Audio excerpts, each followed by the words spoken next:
Amen. Amen. Amen.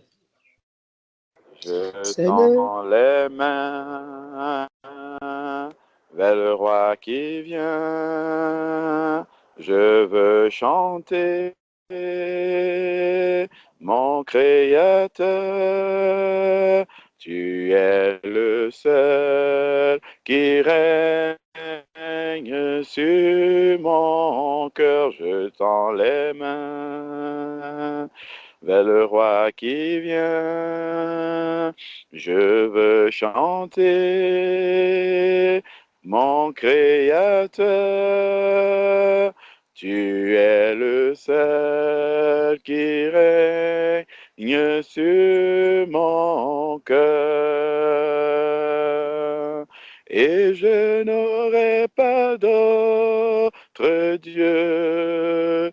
Non, non, non, tu seras mon seul trésor.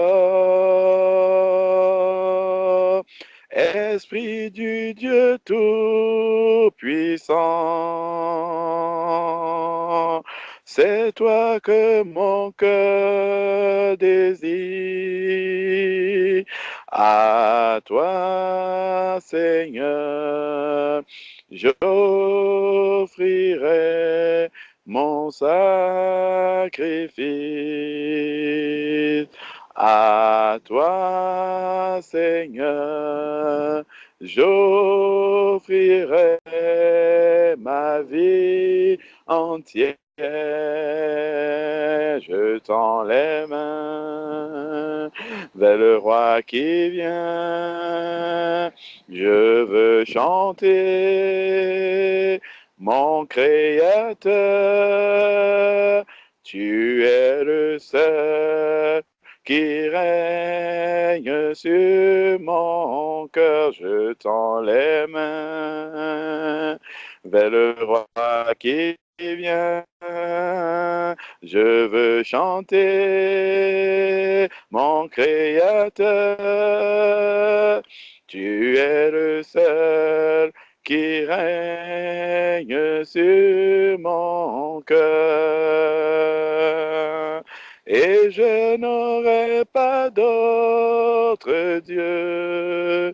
Non, non, non, tu seras mon seul trésor. Esprit du Dieu Tout-Puissant, c'est toi que mon cœur désire. À toi, Seigneur, j'offrirai mon sacrifice. À toi, Seigneur, j'offrirai mon cœur entier. Le Seigneur nous dit que ses paroles sont esprit et vie. Seigneur Dieu, que ta parole que tu nous communiques jour après jour puisse produire également la vie en nous. Aussi, Seigneur Père éternel, nous allons dans la croissance de la compréhension de ta parole parce que ton esprit nous éclaire un peu plus dans la profondeur chaque jour. Père, que la vie également que nous produisons, que nous manifestons, puisse également aller un peu plus dans la profondeur jour après jour. Qu'à mesure que nous recevons ta parole dans la profondeur, que la vie que nous manifestons puisse aussi être davantage profonde. Éternel, donne-nous de ne pas être dur d'oreille, donne-nous de ne pas être dur de cœur.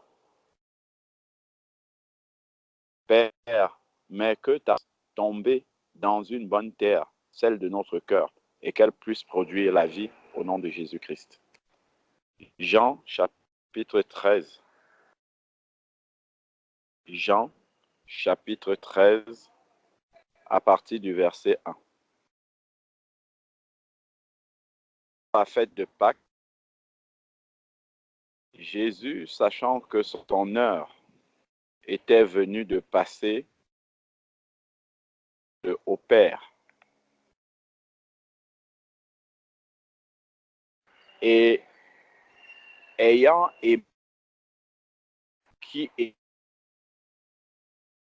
mis le comble à son amour pour eux. Et ayant aimé les siens qui étaient dans le monde, mis le comble à son amour pour eux, qui nous est donné. Et comment commence à se manifester le comble de cet amour-là? Pendant le souper, lorsque le diable avait déjà inspiré de Judas Iscariote, fils de Simon, le dessein de le livrer, Jésus, qui savait que le Père avait remis toutes choses entre ses mains, qu'il était venu de Dieu et qu'il s'en allait à Dieu, se leva de table et ôta ses vêtements et prit un linge dont il se ceignit. Donc, il y a une introduction ici qui nous présente Jésus comme aimant les siens qui étaient dans le monde et qui va manifester le comble de cet amour-là vis-à-vis des siens. Et ensuite, au verset 3, il nous est dit que le Père avait tout remis entre ses mains et qu'il était venu du Père et qu'il s'en allait au Père. C'est-à-dire qu'il était dans une connexion permanente avec le Père et donc recevait en permanence les instructions du Père et il les mettait en pratique. Comment donc va se manifester le comble que Jésus met à son amour pour les siens qui sont dans le monde? Verset 5. Ensuite, il versa de l'eau dans un bassin et se mit à laver les pieds des disciples et à les essuyer avec le linge dont il s'était ceint. C'est extraordinaire de voir en fait que le comble de l'amour dont nous parle le Seigneur ici, l'introduction de ce comble, on sait que le comble, ça va être de mourir pour les siens à la croix, mais déjà, avant d'aller jusqu'à mourir pour les siens à la croix, il y a une manifestation d'amour, d'esprit de service, de se mettre à la disposition des autres qu'il aime, dans une attitude d'humilité pour servir les autres. Et nous voyons que ça, c'est une qualité qui est communiquée directement par le Père. Le verset d'avant nous dit Jésus, sachant que le Père avait remis toutes choses entre ses mains. C'est-à-dire qu'il avait cette conscience de sa position infiniment élevée auprès du Père et c'est conscient de cette condition-là qu'il va montrer maintenant que le Père vit vraiment en lui et la manifestation du fait que le Père vit vraiment en lui, ce n'est pas juste dans des paroles, mais c'est dans des actes. Et ce sont des actes qui sont des actes au service des autres, dans l'abaissement, dans l'humilité, dans le renoncement à soi-même, dans la non-recherche de son propre intérêt, mais de l'intérêt de l'autre.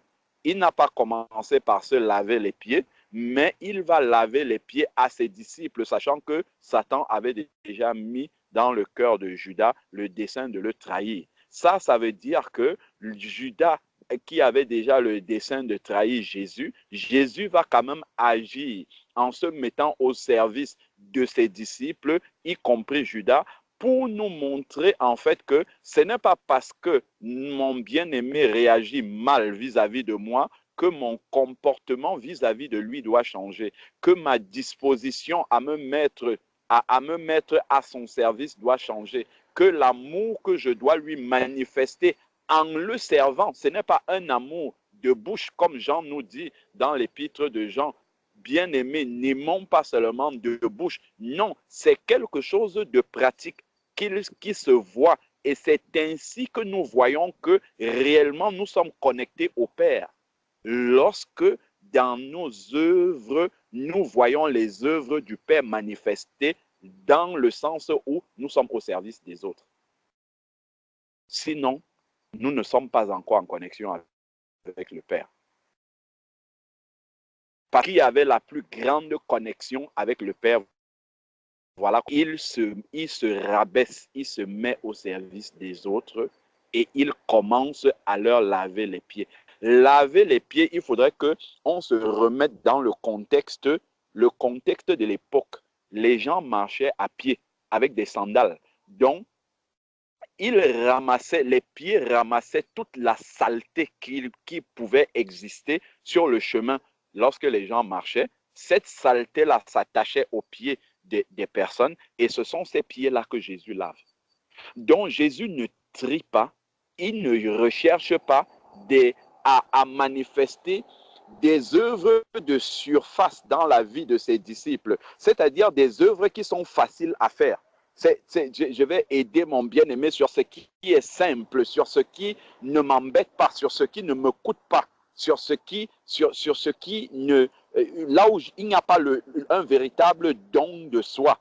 Mais là, Jésus va faire quelque chose qui humainement est très humiliant. Aller nettoyer la saleté qui s'attache aux pieds de mon prochain. Et dans l'introduction, il nous a dit qu'il a mis le comble à l'amour pour les siens. Lorsque nous disons que nous voulons vraiment être des imitateurs de Jésus, bien aimés, prenons le temps de méditer, de voir comment Jésus agissait et de prier maintenant, demander au Seigneur, Seigneur, est-ce que c'est ça que c'est ce à quoi j'aspire, ou bien j'aspire simplement à te chanter, à te prier, à dire beaucoup de choses avec ma bouche, mais dans la pratique, dans le concret, je ne désire pas également manifester les mêmes œuvres que tu manifestais. Jésus n'a pas manifesté seulement les œuvres de puissance en disant lève-toi et marche. Oui, ça en fait partie. Mais cela ne se limite pas là. Il y a des œuvres, ces œuvres-là dépendent du Seigneur. Lui, il peut nous conduire par son esprit à manifester ces œuvres de puissance pourvu que nous ayons la foi à tout moment. Mais ça, là, ce que nous sommes en train de voir, on va voir plus tard, c'est vraiment des choses qui doivent venir de nous. Et ce n'est pas quelqu'un de physique qui a dit à Jésus, lave les pieds de tes disciples. C'est une initiative qui est venue, voilà, parce que son cœur était bien disposé. Dieu a déposé ça dans son cœur et il le fait. Il ne le fait pas en attendant quelqu'un, il ne le fait pas sous les ordres de quelqu'un, il ne le fait pas pour plaire à quelqu'un, à part pour plaire à Dieu uniquement, parce que la Bible nous dit bien là que il avait comment le Père avait remis toutes choses entre ses mains et il le savait. Donc, voilà donc Jésus qui est en train de laver la saleté des pieds de ses disciples et d'essuyer. Ensuite, verset 5. Ensuite, il versa l'eau du bassin. Voilà, donc ça on l'a lu déjà. Verset 6, autant pour moi. Il vint donc à Simon-Pierre. Donc, il faisait le tour des disciples comme ça. Il vint donc à Simon-Pierre et Pierre dit, toi, Seigneur, tu me laves les pieds. Donc, Simon regarde l'infiniment élevé du Seigneur et il voit l'abaissement que le Seigneur, nous sommes encore beaucoup comme ça, et il voit l'abaissement que le Seigneur a pour lui laver les pieds. Il est abasourdi parce qu'il n'a pas encore compris ce que le Seigneur est en train de faire. Jésus lui dit, ce que je fais, tu ne le comprends pas maintenant, mais tu le comprendras bientôt. Pierre dit, non, jamais tu ne me laveras les pieds. Jamais tu ne me laveras les pieds. Jésus lui répondit, si je ne te lave, tu n'auras point de part avec moi. Donc, il faut que Simon puisse laisser Jésus laver ses pieds. On comprend spirituellement ce que ça veut dire déjà, de le nettoyer. Mais en plus, dans la pratique, Jésus est en train de lui enseigner quelque chose. D'ailleurs, c'est ce qu'il va dire après. Tu n'as point de part avec moi parce que si tu ne laisses pas que je te lave les pieds afin de te communiquer un enseignement pratique, parce que Jésus avait prêché, parce qu'on a dit, c'était la Pâque, hein, il était prêt d'être livré. Donc Jésus avait déjà prêché suffisamment. Il avait déjà dit suffisamment de choses. Maintenant, en complément, il montre dans la pratique aux disciples la manière dont ils doivent se conduire les uns envers les autres.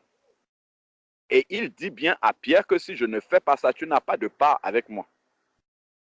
Verset 9 maintenant. Simon Pierre lui dit, Seigneur, non seulement les pieds, mais encore les mains et la tête. Il a compris que là, il y a quelque chose d'important que Jésus était en train de communiquer à ses disciples et il ne voulait pas rater cela.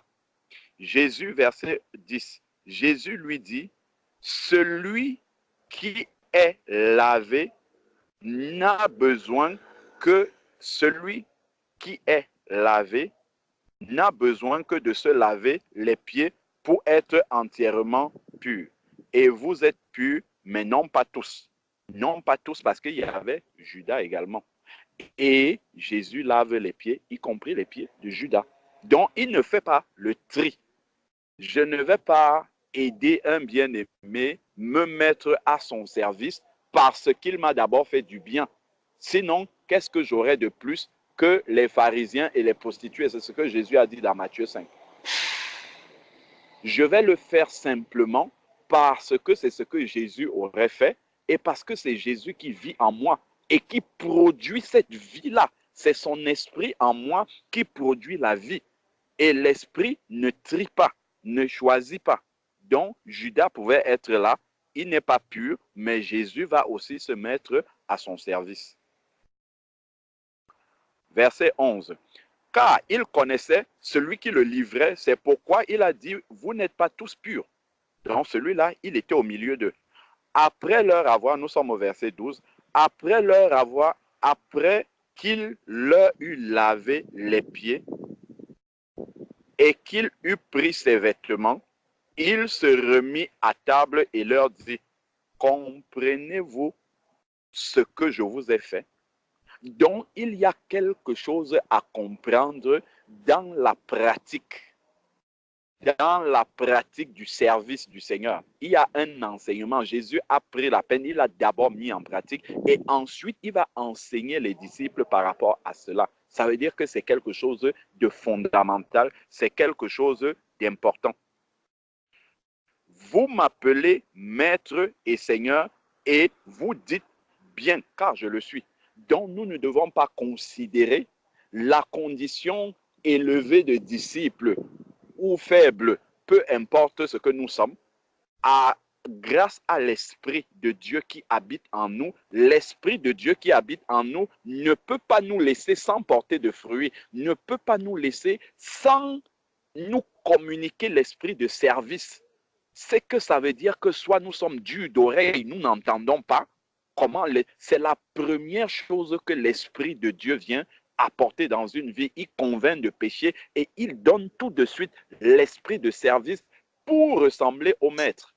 Il y a un verset dans la parole où le Seigneur va dire, le Fils de l'homme est venu non pour être servi, Non pour être servi, mais pour servir les autres et se donner en rançon. C'est là que nous commençons à ressembler au Maître.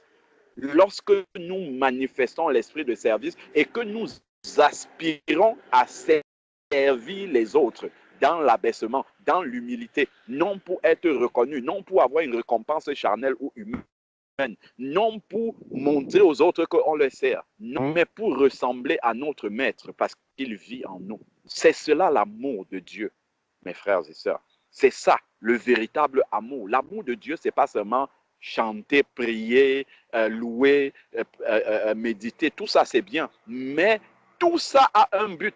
Le but de tout ça, c'est d'amener, de produire la vie en nous. Et que cette vie-là soit manifeste. Et c'est au travers de la vie maintenant que les gens commencent à être touchés à gauche, à droite, grâce à cette vie-là qui se manifeste. Verset 14. Si donc je vous ai lavé les pieds, moi le Seigneur et le Maître, vous devez, c'est un commandement, vous devez aussi vous laver les pieds les uns aux autres. Nous devons aussi nous laver les pieds les uns aux autres. Ce n'est pas nécessairement un acte physique d'aller laver physiquement les pieds. C'est que nous devons nous abaisser suffisamment au point de laver les déchets des pieds là. Laver les pieds, ça, ce n'est pas juste servir même en superficie. Non, c'est servir dans le rabaissement. C'est là que nous commençons vraiment à manifester que nous recherchons profondément le Maître. C'est là qu'on commence à voir la maturité spirituelle. Parce que là, vraiment, ça, c'est le disciple mature que Jésus était en train de manifester. Parce qu'il fait ces gestes-là à la fin, quand il est prêt de partir. C'est là qu'il montre à ses disciples, maintenant, voilà la voie par excellence. C'est de s'abaisser pour servir les autres. C'est de s'humilier et servir dans ce qui est humble, dans ce qui est le plus bas considéré par les hommes. Laver les pieds sales de quelqu'un, c'est quelque chose qui est considéré comme très humiliant par les hommes. Mais c'est là que Jésus dit, c'est là, je suis le Seigneur et le Maître, et vous me voyez faire ça. C'est là qu'on voit véritablement la maturité du disciple. C'est là. Ce n'est pas celui qui a les dons. Les dons ne viennent pas les dons viennent de Dieu. Ce n'est pas celui qui prêche bien. La prédication, c'est Dieu qui la donne. Ce n'est pas celui qui chante bien. La louange, c'est Dieu qui donne ça. Mais maintenant, dans l'esprit de service, la qualité de notre esprit de service, l'abaissement et l'humilité, ça, c'est nous qui décidons de produire cela ou que nous refusons de le produire également. C'est là qu'on voit vraiment celui qui laisse le Maître travailler en lui. Ensuite, maintenant, verset 16, verset 15. Car je vous ai donné un exemple afin que vous fassiez comme je vous ai fait. Ce n'est pas juste un exemple pour remplir la Bible ou un exemple juste qu'on voit comme ça et on dit, ah, Jésus avait lavé les pieds de ses disciples, waouh, il était humble. Non, il dit que c'est un exemple pour que nous fassions de même. Au verset 35, il va dire, à ceci l'on reconnaîtra que vous êtes vraiment mes disciples si vous avez l'amour les uns envers les autres, non pas n'importe comment, mais comme moi-même je vous ai aimé. Et voici un exemple de manifestation de l'amour de Jésus. C'est cet abaissement, cette mise à disposition pour servir les autres dans la plus grande humilité. Verset 16. En vérité, c'est très solennel quand Jésus parle comme ça. Je vous le dis, le serviteur n'est pas plus grand que son Seigneur, ni l'apôtre plus grand que celui qui l'a envoyé. C'est-à-dire que si quelqu'un ne sert pas ses frères dans l'humilité, en s'abaissant, s'il ne manifeste pas l'esprit de service vis-à-vis de ses frères, ça veut dire qu'il veut être plus grand que Jésus. Pourtant, nous confessons dans nos bouches que nous voulons être humbles comme le Seigneur. Seigneur, nous voulons te ressembler. Mais dans le même temps, dans la pratique, nous ne voulons pas nous abaisser pour servir les autres. Nous ne voulons pas nous mettre au service des autres dans l'humilité. Donc, ça veut dire que nous voulons être plus grands que Jésus. Parce que Jésus, qui était Jésus, le Dieu resté en chair, donc servi par les autres et non nous mettre au service des autres, ça veut dire que nous voulons être plus grands que Jésus. Parce que Jésus, lui, il a dit qu'il est venu non pour être servi, mais pour servir et se donner en rançon pour les autres, pour le plus grand nombre, pour reprendre l'expression exacte que Jésus avait utilisée. Donc, il faudrait que nous nous examinions et que nous fassions très attention de ne pas rechercher à être plus grand que le maître. Parce que le maître, lui, il était au service des autres. Donc, ni l'apôtre plus grand que celui qui l'a envoyé. Nous sommes envoyés par le Seigneur, mais dont nous ne devons pas et nous ne pouvons pas et nous ne devons même pas rechercher à aspirer à être plus grand que Jésus-Christ. Ça, c'est quelque chose qui ne nous viendra jamais à l'esprit, c'est vrai, mais dans nos œuvres, nous pouvons le manifester. Nos œuvres manifestent que nous sommes plus grands que lui, ou que nous aspirons, que nous recherchons à être plus grands que lui. C'est pour ça qu'il faudrait que, vraiment, que nous puissions demander au Seigneur de nous aider, de nous ouvrir les yeux, de nous donner le collier, afin que nous puissions voir les choses de manière spirituelle. Celui qui aime à être servi par les autres, qui aime que les autres se mettent à son service, qui aime que les autres lui donnent tout, mais lui, il ne se donne pas pour les autres, il veut être plus grand que Jésus. Retenons-le bien, c'est ce que ça signifie. Il veut être plus grand que Jésus. Celui qui prend plaisir à croiser les pieds, on vient, on lui donne une assiette, on lui donne à manger, on lui donne tout, on s'intéresse à ses problèmes, on fait tout pour lui. Ça veut dire que lui veut être plus grand que Jésus. Même s'il ne le dit pas, c'est ça que ça veut dire. Ensuite, verset 17 maintenant. Verset 17. Si vous savez ces choses, écoutons bien, si vous savez ces choses, vous êtes heureux. Donc c'est très bien, parfait de savoir que Jésus a lavé les pieds de ses disciples, qu'il a pratiqué l'humilité, mais regardons ce que Jésus dit après. Il dit pourvu que vous le pratiquez. Donc si on le sait, on ne le pratique pas, on n'est pas heureux. On peut manifester un faux bonheur qui n'est pas le bonheur spirituel. Le bonheur spirituel de Jésus, que Jésus, lui, l'a manifesté, c'est lorsqu'il servait les autres dans l'humilité. C'est là où l'Esprit témoignait qu'il était vraiment dans un bonheur suprême, au point, alors, à la fin, de mettre le comble à ce bonheur-là en allant mourir pour les autres.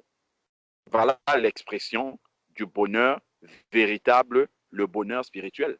Mais nous, encore, avec nos yeux de la chair, c'est lorsqu'on va dire, ah, j'ai une grande famille en Christ, je claque les mains comme ça, allez, hop, l'église cotise pour moi, je ne sais pas, je claque les mains comme ça, un frère, une sœur vient se mettre au service pour moi, il va prier pour moi toute la nuit, il va même jeûner pour moi, je claque les mains comme ça, tel autre va se mettre à ma disposition pour faire ça ou ça pour moi, pour m'aider. Ce n'est pas de cette manière-là qu'on doit voir. Si le frère, la sœur, les bien-aimés se mettent à ma disposition pour m'aider, c'est très bien, c'est de l'amour fraternel. Mais ce qui doit animer mon cœur, c'est de rapidement, moi aussi, rechercher, prier, demander au Seigneur de me mettre dans les conditions de pouvoir aider aussi les autres, de pouvoir les aider dans ce que j'ai déjà.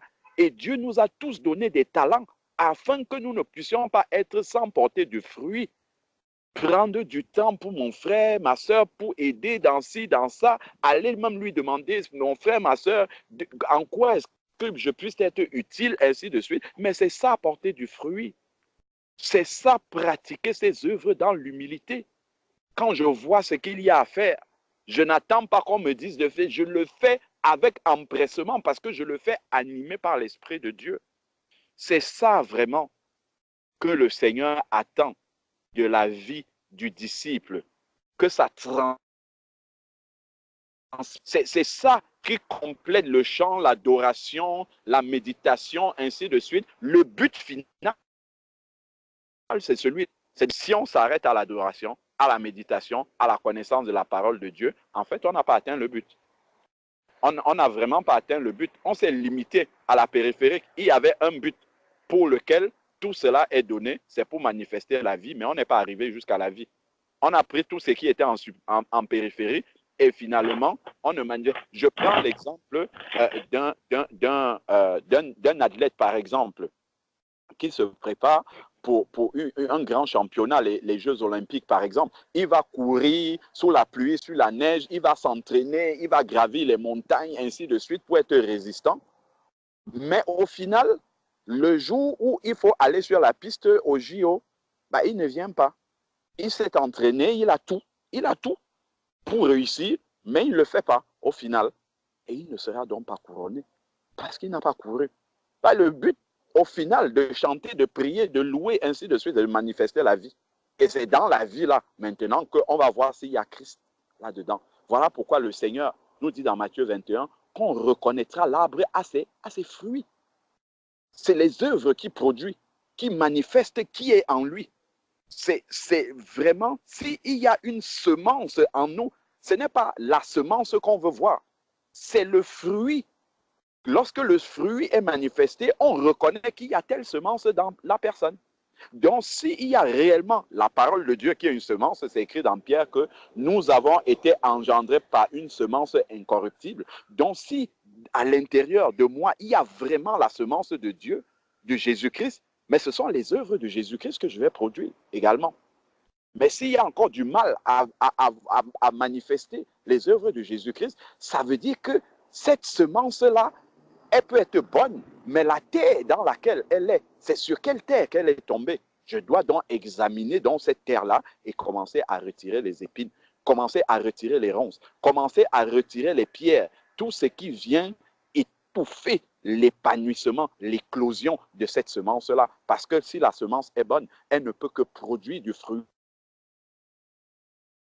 Donc, vraiment, que le Seigneur nous aide à méditer et à garder tout cela dans notre cœur et à aspirer à atteindre le but véritable pour lequel nous aspirons de demeurer toujours au pied du Seigneur. C'est aller et porter de nombreux fruits, des fruits qui demeurent jusque dans la vie éternelle. Amen.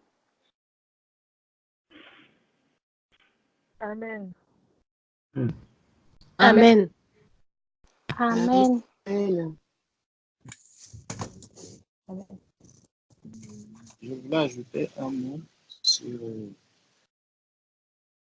le message qu'elle a apporté.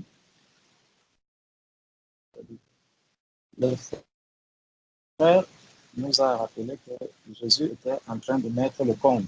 Jésus mettait le comble à son nom. Lorsque nous prenons 1 Jean au chapitre 4, verset 20, 1 Jean chapitre 4, verset 20 nous dit, si quelqu'un dit j'aime Dieu et qu'il haïsse son frère, c'est un menteur. Celui qui n'aime pas son frère qu'il voit, comment peut-il aimer Dieu qu'il ne voit pas? Donc, le Seigneur sait que je l'aime si j'aime mon frère. Donc, je peux bien dire j'aime Dieu. Je peux bien dire je vais louer Dieu. Je vais adorer Dieu. Donc, je vais prendre du temps pour me mettre en prière à un endroit. Je vais prendre du temps pour adorer le Seigneur, louer le Seigneur, glorifier le Seigneur, dire merci au Seigneur.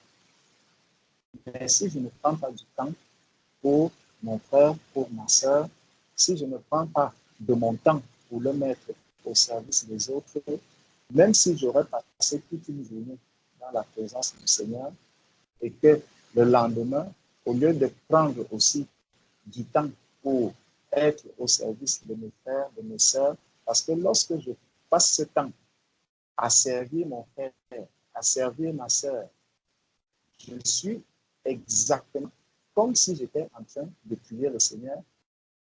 Je suis exactement en train d'agir comme si j'étais en train de louer ou d'adorer le Seigneur.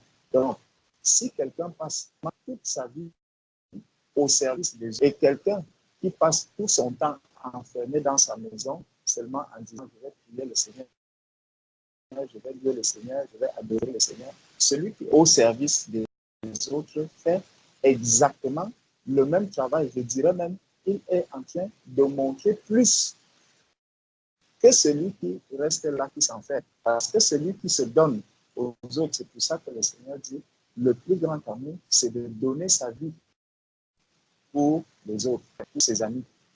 Donc, pour montrer que j'aime mon frère, j'aime ma soeur, je dois donner ma vie pour lui. Donc, je dois me mettre à son service. Je dois mettre mon temps à sa disposition. Je dois me mettre, Jésus avait dit, j'étais malade, vous m'avez rendu visite, j'ai eu soif, vous m'avez donné à manger, j'ai eu faim, vous m'avez donné à boire, j'ai eu faim, vous m'avez donné à manger. Et les disciples vont lui demander, quand avons-nous fait ces choses? Et le Seigneur dira, chaque fois que vous les avez faites à un plus petit, c'est à moi que vous les avez faites. Donc le Seigneur nous montre vraiment que c'est en nous rendant disponibles, en nous mettant au service des autres, que nous sommes véritablement, c'est en nous mettant au service des autres, que nous sommes véritablement en train de montrer que nous aimons Dieu. Si je ne suis pas au service des autres, si je ne me mets pas à la disposition des autres, je ne mets pas mon temps pour les autres, je peux passer toute ma vie à louer, à adorer, à faire ceci. Le Seigneur ne voit pas que je suis en train de lui manifester l'amour parce qu'autour de moi, il y a peut-être des personnes qui sont en train de faire des tâches, par exemple, pour lesquelles elles pouvaient bien être allégées, parce que souvent, on peut croire que c'est dans de très, très grandes choses. J'arrive chez mon frère ou chez ma soeur, je le vois, il est en train de faire la vaisselle. En même temps, je vois le sol qui n'est pas encore balayé. Je vois peut-être le repassage qui est là, qui n'est pas encore fait. Qu'est-ce que je dois faire pour montrer à mon frère ou à ma soeur que je l'aime? Je vais aller soit à la cuisine, je commence à faire la vaisselle. S'il n'a pas de lave-vaisselle, je peux me mettre, par exemple, à repasser les vêtements. Même si je ne repasse que 2 ou 3 vêtements, c'est déjà ça de gagner. Et mon frère serait dans la joie de savoir que, ah, vraiment, ma soeur Claire est venue me rendre visite aujourd'hui. Elle était là. Et c'est pour ça que quand on voit un peu l'histoire de Tabitha, les premiers mots qui vont sortir au sujet de la raison pour laquelle on est allé appeler Claire, on dira que c'est une femme qui était au service des autres. Elle a mis son temps à la disposition des autres pour coudre des vêtements à ces personnes. Donc, pour ce que je peux voir tout ce à quoi je peux être utile à mon frère ou à ma soeur, c'est déjà très important. Je peux bien donner de l'argent à mon frère, je lui donne de l'argent, mais l'argent n'achète pas tout. L'argent ne fait pas tout. À un moment donné, mon frère, même s'il a des millions, il peut arriver là. L'argent, il ne va pas dire à l'argent, repasse les vêtements, balaye le sol. S'il achète même la machine, il va falloir qu'il y ait quelqu'un qui apporte, qui vienne mettre, peut-être programmer le robot pour balayer le sol, qui va peut-être conduire l'aspirateur dans la maison. Donc, il y a toujours possibilité de se mettre au service de mon frère ou de ma soeur. Parce qu'on peut entendre ces paroles et se dire, bon, voilà, comme la soeur disait tout à l'heure, il y a mon client qui est malade, qui met les choses dans ma bouche. Oui, mets les choses dans ma bouche, mais lorsque tu vas mettre, le Seigneur va mettre les choses dans ta bouche, mais en allant rencontrer ce client, achète déjà, peut-être ne serait-ce que s'il prend des fruits, apporte-lui des fruits. Quand tu arrives chez lui, tu vois que peut-être ces choses sont en désordre, tu peux lui demander est-ce que je peux peut-être balayer, est-ce que je peux essuyer, est-ce que je peux faire un petit ménage? C'est de tout ça que le Seigneur parle. C'est tout ça, en fait, qui nous amène à vivre vraiment la parole de Dieu, à pratiquer la parole de Dieu, comme Jésus avait fait lorsque Jésus a lavé les pieds de ses disciples. Ce n'est pas parce que Jésus n'avait rien à faire, ce n'est pas parce que Jésus ne parlait pas. Jésus, bien qu'en parlant, bien qu'en enseignant, il pratiquait. Il leur montrait qu'au-delà du parler, il y a la pratique, il y a la vie. Il y a la vie de la parole. Donc, quand j'arrive chez mon bien-aimé, quand j'arrive chez mon frère ou chez ma soeur, je ne dois pas me comporter comme si j'étais un étranger. C'est mon frère, c'est ma soeur. Donc, je suis là où je dois aussi me mettre au service de cette personne. Mon bien-aimé a des enfants. Ma soeur, est-ce que les enfants sont déjà lavés? Non, je vais laver les enfants. Ça, c'est des choses que je dois faire naturellement lorsque j'arrive dans la maison d'un bien-aimé ou lorsque je suis avec un bien-aimé.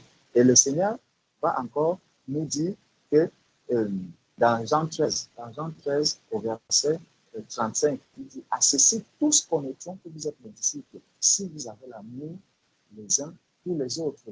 Donc, si vous êtes au service des uns vis-à-vis des autres. Donc, si je suis là pour servir mes frères, si je suis là pour servir mes sœurs, là, le Seigneur sait que il y a vraiment, je suis en train d'aimer mon frère, ou je suis en train d'aimer ma sœur. Dans Ézéchiel chapitre 33, il y a justement c'est là que le Seigneur va encore dire, parce que c'est que le Seigneur Jésus a fait dans la nouvelle alliance, ça ne date pas de la nouvelle alliance, ça date depuis l'ancienne alliance qui avait déjà ça. Et le Seigneur faisait déjà cette reproche. Il faisait déjà cette reproche. Donc, ce n'est pas une reproche qui vient avec la nouvelle alliance, ou qui vient avec Jésus. Le Seigneur veut vraiment que ceux qui sont à lui puissent être au service des autres. Si on prend Ézéchiel chapitre 33, à partir du verset 30. Ézéchiel 33, à partir du verset 30, il dit: et toi, fils de l'homme, les enfants de ton peuple s'entretiennent de toi près des murs et aux portes des maisons. Donc, ils vont parler du Fils de l'homme. Donc, ils sont en train de parler, on peut dire, ils parlent par exemple de quelqu'un qui croit en Dieu. Si on prend si on fait le rapprochement avec nous aujourd'hui, ils sont en train de s'entretenir au sujet d'un bien-aimé. Ils sont en train de s'entretenir au sujet d'un frère qui apporte la parole. Ils sont en train de s'entretenir au sujet de X qui se dit chrétien, qui est chrétien. Bon. Donc, s'entretiennent de toi près des murs et aux portes des maisons. Et ils se disent l'un à l'autre, chacun à son frère: venez donc, chacun à son frère, venez donc et écoutez quelle est la parole qui est procédée de l'Éternel. Donc, on va venir pour écouter, on va écouter, on a tant écouté, on a toujours écouté et on continuera toujours à écouter. Donc, il y a déjà l'écoute, les oreilles qui sont prêtes à écouter, qui ont soif de la parole, qui veulent recevoir la parole. Verset 31. Et ils se rendent en foule auprès de toi. On va suivre le frère, on va suivre le frère Alain, on va suivre le frère Sébastien, on va suivre le frère Jean-Paul, on va suivre le frère tel, on va suivre le frère tel. Tout ça, on va suivre, il faut suivre, il faut suivre. Pourquoi? Parce qu'il y a la parole, il y a la parole qu'on veut écouter, il y a l'enseignement qu'on veut écouter, il y a la lumière qu'on veut voir, il y a la vérité qu'on veut entendre. Donc, ils se rendent en foule auprès de toi. Et mon peuple s'assied devant toi. Il ne dit pas que c'est des étrangers. Hein. Le Seigneur nous dit, et mon peuple s'assied devant toi. Ils écoutent tes paroles, mais ils ne les mettent point en pratique. Donc, on écoute la parole, on écoute tout le temps. Oh Seigneur, aie pitié de moi, ouvre mes yeux, permets que je puisse entendre, permets que je puisse voir. Les choses sont là, les choses simples comme on vient de citer. Par exemple, balayer la maison de mon frère, laver les enfants de mon frère, moi-même, balayer le sol. J'arrive, ma soeur, quand je vois que tu es encore très occupée. Est-ce que ta chambre n'est pas encore faite? Est-ce que je peux t'aider à faire la chambre? Est-ce que je peux t'aider à faire ceci? Est-ce que Il y a tellement de choses. Tellement de choses. Donc, ce n'est pas de dire au Seigneur que Seigneur, ouvre mes yeux. Quand tu arrives dans la maison de mon frère, est-ce que tu as besoin que le Seigneur vienne t'imposer les mains pour que tu vois que son sol n'est pas balayé? Non. Tu as les yeux ouverts. Tes yeux sont bien ouverts. Tu vois que non, les choses sont encore en désordre. Ma soeur, je vois que tu es encore très occupée. Est-ce que je peux t'avancer déjà dans le repas? Tu vas même préparer quoi aujourd'hui? Est-ce qu'il y a à manger? Comment je peux t'aider à faire le riz? Est-ce que je peux t'aider? Tu n'as pas besoin que le Seigneur compte d'une imposition des mains pour que tu puisses laver la vaisselle. Ou pour que tu vois que les enfants ne seront pas encore lavés. Ou que tu vois même que les enfants n'ont pas encore fait, par exemple, leur devoir dans la maison de mon frère ou de ma soeur. Et tu vois ton frère ou ta soeur. On n'a pas besoin d'une imposition des mains ou d'une prédication particulière.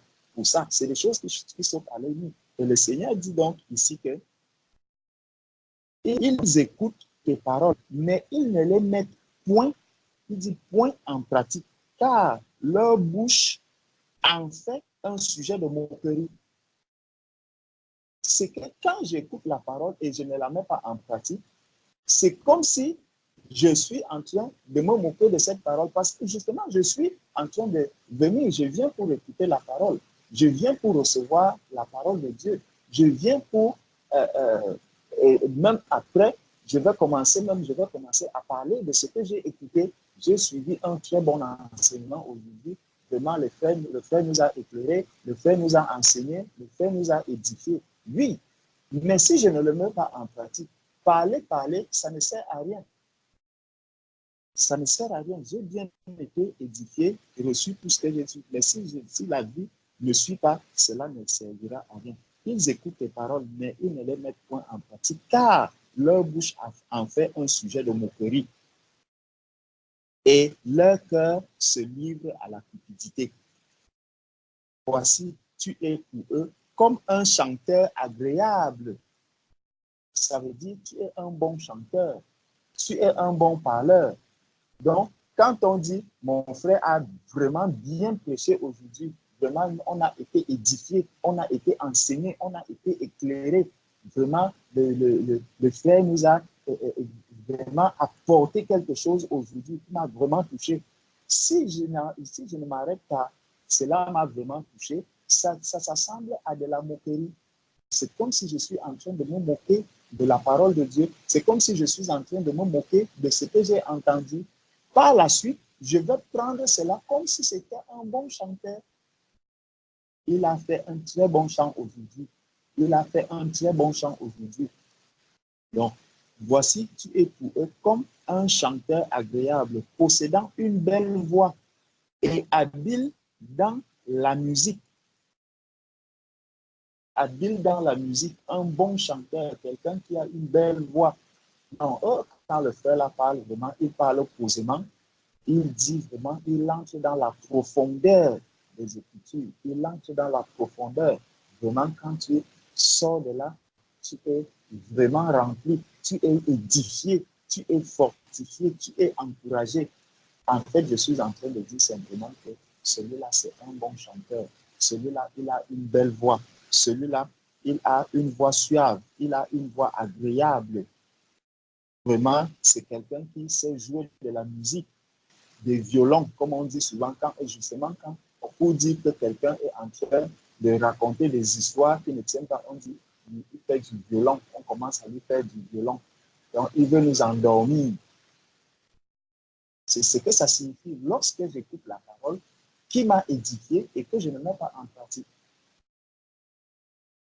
Ils écoutent tes paroles, mais ils ne les mettent point en pratique. Il a d'abord dit cela au début Voilà, au verset 31, il a d'abord dit, il revient dessus au verset 32. Ils écoutent tes paroles, mais ils ne les mettent point en pratique. Quand ces choses arriveront, et voici, elles arrivent, ils sauront qu'il y avait un prophète au milieu d'eux. Donc, quand quelqu'un d'autre, imaginez donc, vous avez écouté la parole, vous avez donné un très bon témoignage. On a bien écouté l'enseignement du frère Alain, il a vraiment bien enseigné aujourd'hui, il nous a beaucoup édifié. Mais quand quelqu'un arrive, il te regarde, il ne voit pas ce que tu as fait. Il ne voit pas comment tu mets cette parole-là que tu as entendue en pratique. La personne va arriver chez toi, elle te voit, tu dis, ah, allons, je vais rendre visite à ma soeur. Tu arrives, elle te voit assise là au salon, ta soeur est en train de faire la cuisine là-bas, il y a telle chose que tu dois mettre, il y a les oignons qu'il faut découper, il y a l'ail peut-être qu'il faut ouvrir, il y a le ginger qu'il faut faire ceci, et ta soeur est en train de se démêler là, à gauche, à droite, la tomate qu'il faut épeler, il faut couper, tu es là assise au salon. Et, ah, ma soeur, vraiment, sois bénie, ma soeur, vraiment, on a partagé sur ceci, hein. Le frère nous a beaucoup édifié, il nous a beaucoup enseigné, il nous a beaucoup édifié. Toutes ces paroles, ton ami que tu as amené est là, elle te voit faire cela. Comment tu penses que la parole même dont tu pourras lui parler va l'éclairer? Non, elle ne sera pas du tout éclairée. Mais par contre, si elle te voit, tu arrives, tu déposes tout, tu dis, ah, assieds-toi là, je suis à la cuisine avec ma soeur. Est-ce que c'est ta maison? Oui, c'est ma maison, c'est ma soeur. Tu commences là, elle comprendra qu'effectivement, c'est ta soeur. Elle comprendra qu'effectivement, tu aimes cette personne. Elle comprendra et qu'effectivement, il y a un lien entre vous. Et elle sera encore plus surprise lorsque tu lui diras que non, ce n'est pas ma soeur dans la... C'est que nous avons le même esprit. C'est pour ça que je l'appelle ma soeur. Elle te dira, waouh. Mais donc, moi, si je n'ai pas, si j'ai aussi l'esprit de Dieu, il y aurait aussi des personnes qui pourront aussi agir de la sorte avec moi. Et ça va changer tout dans la tête de la personne. Ça sera un très grand enseignement. Ça sera plus grand que si je venais pour lui dire, ah, comme tu vois là, Jésus revient bientôt, Jésus est sauveur, Jésus a fait ceci, Jésus a fait cela. Je vais raconter toutes ces belles paroles, mais elle ne va pas de faire un véritable effet, comme lorsque la personne me voit vivre la parole de Dieu. Donc, c'est important. J'ai des bien-aimés tout autour de moi qui sont peut-être malades. Il y a des sœurs qui ont accouché. Est-ce que je me suis déplacé pour aller rendre visite à ces sœurs? Il y a nous savons par exemple qu'à Lyon, il y a notre sœur Stéphanie qui est là-bas. Je ne sais pas s'il y a des bien-aimés qui l'appellent même souvent. Et on sait que son mari, le frère Stéphane, est en Espagne. Est-ce qu'on prend les nouvelles de la sœur Stéphanie? Je ne sais pas. Est-ce que ça effleure même notre esprit en se disant, bon, si je ne suis pas, il faut quand même que je puisse appeler la sœur. Si je suis à Lyon, il faut quand même que j'aille auprès de la sœur pour la fortifier, l'encourager, pour l'édifier, pour la booster en lui disant que ma sœur, vraiment, même comme le frère n'est pas là, il faut savoir que de toi. Sur qui est-ce que cette sœur va en interrogation? Est-ce qu'il faudrait qu'en toute chose, le frère Stéphane parte, par exemple, de Lyon pour aller voir la sœur Stéphanie? C'est des questions que l'on devrait se poser. Et partout autour de nous, il y a tellement de travail à faire. C'est juste que, disons-nous, que quand on est dans l'Église, il y a une vie de l'Église. L'Église a une vie. C'est ce que le monde, la religion essaie un peu de faire. Mais la religion le fait en imposant un blanc. Mais il ne faut pas qu'on impose cela aux hommes. Vous allez voir dans la religion, on va vous dire, bon, on va faire un programme de ceci, un programme d'évangélisation ou un programme où on ira rendre visite aux malades qui sont à l'hôpital, on ira faire ceci, on ira faire cela. Non, il faudrait, le Seigneur nous a dit qu'il nous a donné son esprit. Il nous a donné son esprit. Donc, Jésus-Christ vit en nous. Et si Jésus-Christ vit en nous, nous disons que son œil, il a son œil sur tout dans la terre, sur la terre. Tout l'œil du Seigneur, rien n'est caché devant le Seigneur. C'est ce que la parole de Dieu nous dit. Rien ne peut se cacher devant le Seigneur. Donc, si j'ai l'Esprit de Dieu, rien ne peut m'être caché. La souffrance de mon frère ne peut pas m'être cachée. Le fait que mon frère soit ma soeur, il faut une éducation particulière ou une imposition de main pour que j'aille rendre visite à ma soeur, pour que je l'appelle. Je ne pense pas. Donc, sachons que dans l'Église, la parole de Dieu, elle se vit exactement comme quand je suis dans le monde où je vis, je vais au travail, je sais que je dois me lever le matin pour aller travailler. De la même manière, dans le corps du Christ, dans l'Église, il y a également cette vie. Donc, prenons conscience de cela et prions plutôt pour que le Seigneur nous donne vraiment de pouvoir enlever la, la, la dépendance. Voilà. Je veux dépendre. Il va falloir que pour qu'on me dise que je dois aller, pour que je sache que je dois aller rendre visite à ma soeur telle ou à mon frère tel, il faut que quelqu'un d'autre me le dise. Non, ça, soyons libres. La parole de Dieu nous dit, si le Fils nous a franchis, vous serez réellement libres. Je dois être libre et dans le monde, on dit que réclamez vos droits. Réclamez vos droits. Donc, j'ai le droit d'aller rendre visite à ma soeur. J'ai le droit de venir aider ma soeur. C'est ma liberté. Je dois jouir de ma liberté dans le Seigneur. Je dois jouir de ma liberté dans le Seigneur. Il ne faudrait pas que je sois prisonnier alors que je suis dans le Seigneur. Non, la liberté dans le Seigneur me donne de poser, de pratiquer la vie de Christ, les œuvres que Dieu a préparées d'avance pour moi. C'est cette liberté-là qui me donne ce pouvoir d'exercer toutes ces œuvres, de faire ce travail dans le corps du Christ. Parce que je suis libre, parce que je suis affranchi, alors j'ai les yeux de Christ, parce que j'ai l'esprit de Christ en moi, donc j'ai les yeux de Christ pour voir. J'arrive, ma soeur a accouché, je dois aller lui rendre visite. Ma soeur, son mari n'est pas là, il faut que je prenne de ses nouvelles. Telle est ceci, la soeur Ingrid est malade, il faut que je l'appelle, il faut que je prenne de ses nouvelles et que je puisse prier avec elle le jour, s'il est possible, que je puisse même me déplacer pour aller voir ma soeur, pour aller voir mon frère. Combien de fois on se déplace pour aller en vacances? Combien de fois on se déplace parce qu'on veut aller aérer l'esprit, comme on dit souvent. Mais si j'ai aussi quelques jours, je peux aussi dire, bon, je vais prendre quelques jours pour aller rendre visite à ma soeur Sandra à Angers. Je vais prendre quelques jours pour aller rendre visite à ma soeur Stéphanie à Lyon. Tout ça, c'est des choses qui sont là au-delà. Mais est-ce qu'il faut une imposition de main pour ça? Est-ce qu'il faut une prédication particulière pour ça? Vraiment, que le Seigneur nous aide, qu'il nous éclaire et qu'il continue de faire de nous des personnes qui non seulement écoutent la parole, mais qui la mettent véritablement en pratique. C'est là que le Seigneur nous entend.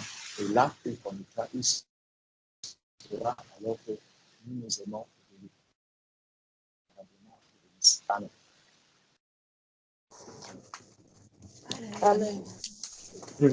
Amen. Amen.